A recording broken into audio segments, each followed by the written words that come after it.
Welcome to the Final Fantasy XV Weapon Guide, a series showcasing each weapon class's repertoire of attacks and highlighting their strengths and weaknesses. Today, we'll be talking about the Ring of the Lucii. If I've missed anything, let me know in a comment and I'll add it in the description, an annotation, or in a follow-up video. There aren't many more spoilers left past this thing, so I don't have much more to say. Let's get to it. The Ring of the Lucii wasn't always the most broken, overpowered weapon in the game, but it sure is now. It has 3 spells attached to it that all scale off your magic stat, but even if you're running pure strength increases on your gear, the ring will still annihilate all that stand in your way. Because of the unique position of this weapon, we'll be talking about both versions of it. Pre-buff, version 1.05 and earlier, and post-buff, 1.06 and later, just in case. The first spell is Death, triggered by holding the attack button. Noctis slowly saps the life out of the target enemy, causing regular ticks of damage, up to a per enemy cap, while simultaneously deforming their body. As Death continues to affect an enemy, they gain a Death debuff that has an invisible counter. When that counter reaches a maximum value, depending on the enemy's death resistance, they are instantly killed. If you're playing pre-buff, then Death doesn't do damage as it ticks, and it takes much longer to proc the instant kill effect. It does heal you on kill though. Death's magic scaling is in its damage and how long it takes to instant kill an enemy.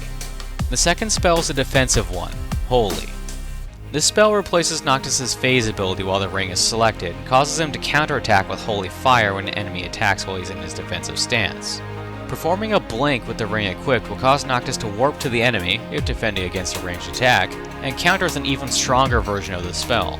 Holy does AoE damage that scales to your level as well as a magic stat. Noctis' MP drains as he stays in this defensive stance, but gains MP for a successful cast of Holy and gains more for a blink cast. Pre-buff, Holy does not have access to the blink cast, but the regular cast does about twice what it does post-buff, gained less MP from casting, and had a recovery time between each cast during which Noctis could not counter.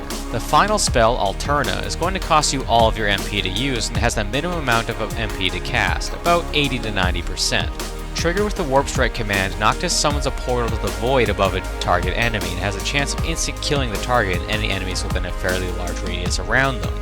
Higher magic increases the chance of proccing, and you can tell what enemies have been marked for instant kill by them glowing with a ruby light. The spell works on just about everything, including a certain hunt, but that hunt only in post-buff. Pre-buff, this spell had a stupid low chance of proccing, to the point that you may as well never use it outside of the story sequence that gives it to you. The Ring of the Lucii has no Warp Strike, obviously, but it can still Warp Dash and Point Warp just fine.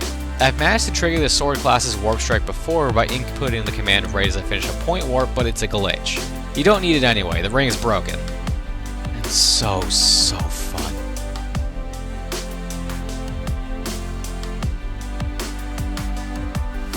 Thanks for watching this edition of the Final Fantasy XV Weapon Guide.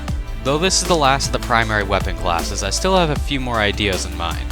Stay tuned for more information and analysis on the game's combat mechanics, and more in-depth strategy when the multiplayer mode Comrades releases in full. Hopefully, you won't be waiting 10 years.